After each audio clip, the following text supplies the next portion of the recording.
अस्सलामुअलैकुम, my name is Mohammed Luqman. इस video में हम देखेंगे इंजाइम्स का लेक्चर नंबर 4, जिसमें बात करेंगे हम बेसिक इंजाइम क्लासिफिकेशंस के बारे में। डिटेल इंजाइम क्लासिफिकेशन की नेक्स्ट वीडियो में देखेंगे। इसी के साथ हम शुरू करते हैं बेसिक इंजाइम क्लासिफिकेशन के साथ। इंजाइम्स को डिवाइड किया गया है 6 कैटेगरी के अंदर। फर्स्ट कैटेगरी होती है हमारे पास ऑक्सीडो रिडक्टेज। इसका ईसी नंबर होता है 1। जिस सीक्वेंस में मैं इसको पढ़ा रहा हूं, इसी सीक्वेंस में इसको याद करना है, क्योंकि एग्जाम में क्वेश्चन पूछा जाता है कौन सा एंजाइम किस कैटेगरी के अंदर आता है और उसका ईसी नंबर क्या होता है। फर्स्ट कैटेगरी होती है हमारे पास ऑक्सीडो रिडक्टेज, जिसका ईसी नंबर होता है 1। इसके एग्जाम्पल होते हैं ऑक्सीडेज, रिडक्टेज, डीऑक्सीजनेज। ये क्या करते हैं? ये ट्रांसफर करते हैं इलेक्ट्रॉन्स को और हाइड्रोजन एटम्स को। दूसरी कैटेगरी होती है हमारे पास ट्रांसफरेज। इसका ईसी नंबर होता है 2। इसके एग्जाम्पल होते हैं जैसे methyl transferase, amino transferase. Third category होती है हमारे पास हाइड्रोलेज। इसका ईसी नंबर होता है 3। ये यूज करते हैं वाटर को और क्या करते हैं? ब्रेक करते हैं बॉन्ड को। वाटर को यूज करके बॉन्ड को ब्रेक करते हैं। फोर्थ कैटेगरी होती है हमारे पास लाइएज। इसका ईसी नंबर होता है 4। ये क्या करते हैं? ये बॉन्ड को बना भी सकते हैं और बॉन्ड को तोड़ भी सकते हैं, और ना तो इनको वाटर की ज़रूरत होती, ना ही इनको एटीपी की ज़रूरत होती है। फिफ्थ कैटेगरी होती है हमारे पास आइसोमरेज एंजाइम। इसका ईसी नंबर होता है 5। ये क्या करते हैं? ये एक आइसोमर को दूसरे आइसोमर के अंदर कन्वर्ट कर देते हैं। तो दोनों आइसोमर्स का क्या होता है? मॉलिक्यूलर फॉर्मूला सेम होता है, जिसकी वजह से क्या होता है? मॉलिक्यूलर फॉर्मूला चेंज नहीं होता। लेकिन ट्रांसफरेज के केस में मॉलिक्यूलर फॉर्मूला चेंज होता है, क्योंकि इनका मॉलिक्यूलर फॉर्मूला अलग अलग होता है। इसकी वजह से इनका मॉलिक्यूलर फॉर्मूला चेंज होगा ही। आइसोमरेज एंजाइम्स को हम समझते हैं एक एग्जाम्पल के साथ। जैसे कि एग्जाम्पल है हमारे पास म्यूटेज एंजाइम। म्यूटेज एंजाइम्स क्या कराता है? ये इंट्रामोलिकुलर ट्रांसफ़र कराता है। तो बच्चे क्या समझते हैं कि ये ट्रांसफ़र कराता है, तो इसकी कैटेगरी क्या होगी? ट्रांसफरेज होगी, और इसका ईसी नंबर 2 होगा। लेकिन ऐसा नहीं होता, क्योंकि ये इंट्रामोलिकुलर ट्रांसफ़र करा रहा है। इसको एक एग्जाम्पल के साथ समझते हैं। जैसे कि हमारे पास एक मॉलिक्यूल्स होता है जिसके पास 3 कार्बन होते हैं, C1, C2, C3। C1 carbon के पास अटैच होता है फॉस्फेट ग्रुप। तो ये जो है फॉस्फेट शिफ्ट होके कहाँ आ जाता है? 3 कार्बन पर। ये कौन करा रहा है? ये म्यूटेज एंजाइम करा रहा है। तो इसका मॉलिक्यूलर फॉर्मूला सेम होता है। इसकी वजह से क्या होता है? इसकी वजह से ये कौन सा एंजाइम्स कैटेगरी के अंदर आएगा? ये आइसोमरेज एंजाइम्स कैटेगरी के अंदर आएगा। तो इसकी वजह से इसका ईसी नंबर 5 होगा। 6 कैटेगरी होती है हमारे पास लाइगेज। 6 कैटेगरी होती है हमारे पास लाइगेज। इसका ईसी नंबर 6 होता है। लाइगेज और लाइगेशन का मीनिंग होता है जोड़ना। ये एटीपी को यूज करके क्या करता है? ये बॉन्ड को बनाता है। अब हम एक बेसिक कॉन्सेप्ट समझते हैं। जैसे कि रिएक्शन के अंदर अगर ऑक्सीजन ऐड होगा तो इसको हम ऑक्सीडेशन बोलेंगे। रिएक्शन के अंदर हाइड्रोजन और इलेक्ट्रॉन ऐड होंगे तो इसको हम रिडक्शन बोलेंगे। हाइड्रोजन आयन को हम प्रोटॉन्स बोलते हैं, और हाइड्रोजन अगर रिमूव होगा तो हम इसको क्या बोलेंगे? ऑक्सीडेशन बोलेंगे। अब एक इम्पोर्टेंट एंजाइम्स के बारे में देखते हैं हम, जिसका नाम है डिहाइड्रोजिनेज एंजाइम। डिहाइड्रोजिनेज एंजाइम्स क्या करता है? ये H2 को जो है रिमूव करता है। तो इस रिएक्शन को हम क्या बोलेंगे? ऑक्सीडेशन बोलेंगे। ए सबस्ट्रेट क्या हुआ? ऑक्सीडाइज हो गया। तो ये जो H2O निकला है, इसको लेने के लिए कोई ना कोई आएगा। तो इसे लेने के लिए आता है NAD, FAD और NADP। ज़्यादातर केसेस के अंदर H2O को लेने के लिए NAD आता है। तो NAD H2O को लेके क्या बनाएगा? NADH बनाएगा। FAD H2O के साथ मिलकर क्या बनाएगा? FADH2। और NADP H2 के साथ मिलके क्या बनाएगा? NADPH। NADH क्या करता है, ये इलेक्ट्रॉन ट्रांसपोर्ट चेन के अंदर जाता है और ये क्या बनाता है, ये ATP बनाता है, 2.5 ATP बनाएगा। और FADH ये भी इलेक्ट्रॉन ट्रांसपोर्ट चेन के अंदर जाएगा और ये क्या करेगा, ये 1.5 ATP बनाएगा। ये दोनों कैटाबॉलिक पाथवे के अंदर एंटर करते हैं। NADPH से कोई ATP नहीं बनती। ये यूज होता है रिडक्शन रिएक्शन के अंदर, एनाबॉलिक पाथवे के अंदर। NADH प्रोड्यूस होता है HMP पाथवे में, इसका मेजर सोर्स होता है। और दूसरी जगह कहाँ बनता है, ये मैलिक इंजाइम्स बनाते हैं, इसका ये माइनर सोर्स होता है। और यूज कहाँ होता है, ये एनाबॉलिक पाथवे के अंदर यूज होता है।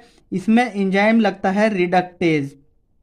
ये क्या करता है, रिडक्टेज इंजाइम जो है H2O को लेके क्या करता है, B सबस्ट्रेट क्या कराता है, रिडक्शन कराता है, B जो है रिड्यूस हो जाता है। NADPH एनाबॉलिक पाथवे के अंदर चाहिए होता है। इसको समझने के लिए हम एक एग्जाम्पल लेते हैं सेल का। ये एक सेल है, सेल के अंदर एक माइटोकॉन्ड्रिया होता है और साइटोप्लाज्म। माइटोकॉन्ड्रिया के अंदर कैटाबॉलिक पाथवे हो रहा होता है और साइटोप्लाज्म के अंदर एनाबॉलिक पाथवे हो रहा होता है। जो कैटाबॉलिक पाथवे होता है उसके अंदर TCA साइकिल होती है, इलेक्ट्रॉन ट्रांसपोर्ट चेन होती है, उससे क्या बनता है, ATP बनता है। ATP बन के कहाँ आता है, वो साइटोप्लाज्म के अंदर आता है। साइटोप्लाज्म के अंदर आके ये क्या करता है, ये एनाबॉलिक पाथवे में एंटर हो जाता है। एनाबॉलिक पाथवे को ATP चाहिए होता है और NADPH चाहिए होता है। NADPH कहाँ से मिलता है, ये सेल के अंदर साइटोप्लाज्म में HMP पाथवे से और मैलिक इंजाइम से मिलता है। तो ये दोनों जो हैं एनाबॉलिक पाथवे में चाहिए होते हैं। अब हम देखते हैं डिहाइड्रोजिनेज को। डिहाइड्रोजिनेज इंजाइम्स क्या करता है, ये H2O को रिमूव करता है, यानी हाइड्रोजन को रिमूव करता है। हाइड्रोजन रिमूव को क्या कहते हैं, हम ऑक्सीडेशन कहते हैं। और इसका EC नंबर क्या होगा, 1 होगा। रिडक्टेज, रिडक्टेज में क्या हो रहा होता है, रिडक्शन हो रही होती है। ऑक्सीडेशन और रिडक्शन ये फर्स्ट कैटेगरी के अंदर आते हैं, तो इनका EC नंबर क्या होगा, 1 होगा। अब बात करते हैं हम काइनेज की। काइनेज क्या करता है, काइनेज फॉस्फेट को ट्रांसफर करता है और फॉस्फोराइलेज ये भी फॉस्फेट को ट्रांसफर करता है। लेकिन इन दोनों में डिफरेंस क्या होता है, जो काइनेज होते हैं वो ऑर्गेनिक फॉस्फेट को ट्रांसफर करते हैं, इनके एग्जाम्पल होते हैं ATP ADP। फॉस्फोराइलेज होते हैं वो इनऑर्गेनिक फॉस्फेट को ट्रांसफर करते हैं, इनके एग्जाम्पल होते हैं PI। अब हम देखते हैं फॉस्फेटेज। फॉस्फेटेज रिमूव करता है फॉस्फेट को और किसका यूज करता है, ये वाटर का यूज करता है। वाटर का यूज करता है ये तो कौन सी कैटेगरी के अंदर आता है, ये हाइड्रोलेज कैटेगरी के अंदर आता है। EC नंबर क्या होगा इसका, EC नंबर होगा 3। अब बात करते हैं हम काइनेज की, कार्बोक्सिलेज की और फॉस्फोराइलेज की। ये तीनों को क्या चाहिए होता है, इन तीनों को मैग्नीशियम चाहिए होता है और ये मैग्नीशियम को यूज करते हैं कोफैक्टर की तरह। लेकिन एक पायरुवेट काइनेज एंजाइम होता है जिसको चाहिए होता है पोटेशियम। अब बात करते हैं हम काइनेज की। काइनेज ATP को यूज कर सकता है और ATP को बना सकता है। ATP को कैसे यूज करेगा, ये ATP से कन्वर्ट कर देगा ADP में, एक फॉस्फेट रिमूव हो जाएगा। और ATP को बनाएगा कैसे, ये ADP से ATP बना देगा। अगर कोई ATP बिना इलेक्ट्रॉन ट्रांसपोर्ट चेन के बन रही है तो उसको बोलते हैं हम सबस्ट्रेट लेबल फॉस्फोराइलेज ATP। अब देखते हैं हम ऑक्सीडेटिव फॉस्फोराइलेशन। ऑक्सीडेटिव फॉस्फोराइलेशन ये भी ADP से ATP बनता है, लेकिन इसके अंदर क्या हो रहा होता है, इसके अंदर इलेक्ट्रॉन ट्रांसपोर्ट चेन का यूज हो रहा होता है, तो इसीलिए हम इसको बोलते हैं ऑक्सीडेटिव फॉस्फोराइलेशन। डिफरेंस देखते हैं हम सिंथेज में और सिंथेटेज में। सिंथेज और सिंथेटेज का मीनिंग होता है बनाना।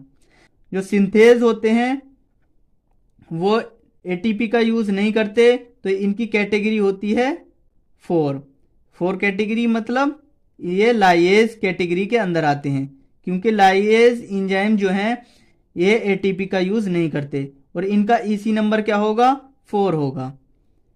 सिंथेटेज ये एटीपी का यूज करते हैं, तो इनकी कैटेगरी कौन सी होगी? 6, ये यानी लाइगेज। लाइगेज क्या करते हैं? ये एटीपी को यूज करते हैं और इनका ईसी नंबर क्या होगा? 6 होगा। ऑल सिंथेज इंजाइम क्या होते हैं? लाइएज होते हैं, लेकिन कुछ एक्सेप्शन होती हैं, जैसे कि नाइट्रिक ऑक्साइड सिंथेज, इनका ईसी नंबर क्या होता है? 1 होता है। सेकंड है हमारे पास glycogen synthase and citrate synthase, इनका ईसी नंबर क्या होता है? 2 होता है। थर्ड है हमारे पास एटीपी सिंथेज, इसका ईसी नंबर क्या होता है? 3 होता है। अब हम बात करते हैं कार्बोक्सिलेशन की।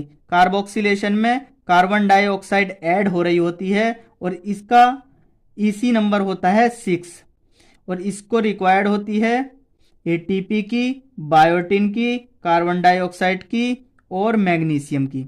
अब हम बात करते हैं डीकार्बोक्सिलेशन की। डीकार्बोक्सिलेशन 2 टाइप की होती है, ऑक्सीडेटिव डीकार्बोक्सिलेशन और सिंपल डीकार्बोक्सिलेशन। ऑक्सीडेटिव डीकार्बोक्सिलेशन को नीड होती है किसकी? विटामिन B1 की। और इसमें एंजाइम्स कौन सा यूज होता है? डिहाइड्रोजिनेज। और डिहाइड्रोजिनेज यूज हो रहा है तो इसका ईसी नंबर क्या होगा? ईसी नंबर होगा इसका 1। ऑक्सीडेटिव डीकार्बोक्सिलेशन कहाँ हो रही होती है? लिंक रिएक्शन के अंदर और टीसीए साइकिल के अंदर। अब हम बात करते हैं सिंपल डीकार्बोक्सिलेशन की। सिंपल डीकार्बोक्सिलेशन को रिक्वायर्ड होती है विटामिन B6 की और इसमें एंजाइम लगता है लाइएज, इसका ईसी नंबर क्या होता है? 4। सिंपल डीकार्बोक्सिलेशन ज़्यादातर अमाइनो एसिड की हो रही होती है, तो इसमें क्या होता है? इसमें कार्बन डाइऑक्साइड रिएक्शन से रिमूव होती है, जैसे हिस्टिडीन से हिस्टामीन बना, टायरोसिन से टायरामीन बना, ट्रिप्टोफैन से ट्रिप्टामीन बना, डोपा से डोपामाइन बना, सेरिन से इथानोलामीन बना, सिस्टीन से बी मेरकैप्टो इथानोलामीन बना, ग्लूटामेट से गाबा बना, लाइसिन से डाइअमाइन कैडावेरिन बना। अगर अमाइनो एसिड से कार्बन डाइऑक्साइड रिमूव हुई तो क्या बनेगा? अमाइन, यानी एसिड रिमूव हुआ तो क्या बनेगा? हमारे पास क्या रह जाएगा? अमाइन रह जाएगा। अगर अमाइनो एसिड से अमाइन ग्रुप रिमूव हुआ तो हमारे पास क्या बनेगा? अल्फा कीटो एसिड बनेगा। इसमें क्या होता है? इसमें अमाइनो ग्रुप रिमूव होता है, एसिड बचता है, तो उसको हम बोलते हैं अल्फा कीटो एसिड। अब हम देखते हैं इंपॉर्टेंट इंफॉर्मेशन। अगर किसी रिएक्शन के अंदर NAD का यूज हो रहा होता है तो उसके अंदर विटामिन B3 का यूज होता है। अगर किसी के अंदर FAD का यूज होता है तो उसके अंदर विटामिन B2 का यूज होता है। अगर कोई एंजाइम यूज हो रहा है किसी रिएक्शन के अंदर तो उसके अंदर विटामिन B5 का यूज होगा। बायोकेमिस्ट्री के अंदर चार्जेस बहुत इंपॉर्टेंट होते हैं। अगर किसी कंपाउंड के अंदर कार्बोक्सी ग्रुप प्रेजेंट होगा तो हम इसको निगेटिव चार्ज बोलेंगे। अगर किसी कंपाउंड के अंदर अमाइनो ग्रुप प्रेजेंट होगा तो इसको हम पॉजिटिव चार्ज बोलेंगे। इसी के साथ अपनी वीडियो में ख़त्म करता हूँ। अस्सलामु अलैकुम।